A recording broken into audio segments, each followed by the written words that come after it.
Welcome to the Kingston Brass Installation channel. In this video, we will be going over how to replace cartridge for the KB1977AXAC. Additional model numbers that may apply will be listed in the video description below. Here are a few things you are going to need. A flat head screwdriver, Phillips screwdriver, needle nose pliers, an adjustable wrench, 3 mm Allen wrench, cartridge part KBRP101C, and washer part KBRP541SS. Before we start, make sure to shut off both hot and cold supply lines.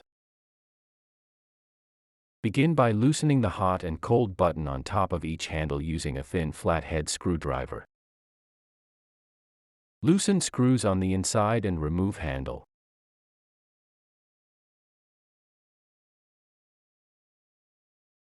Carefully unscrew escutcheon while holding from under the sink.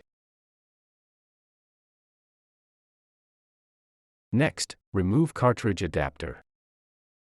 Loosen bonnet nut using an adjustable wrench. Then unscrew and remove by hand.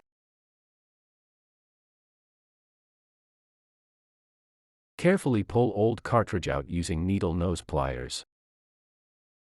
Replace springs and washers with the aid of a 3 mm Allen wrench. Make sure the widest part of the spring is at the bottom.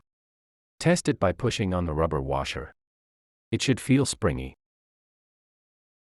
Insert and align the new cartridge precisely with the stem for proper placement. Screw bonnet nut back in place. Reinsert cartridge adapter, followed by the escutcheon.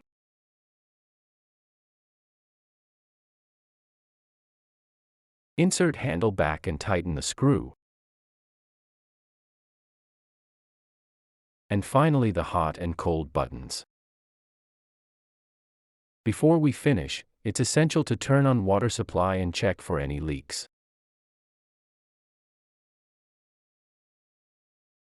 That's it. You have successfully completed the cartridge replacement.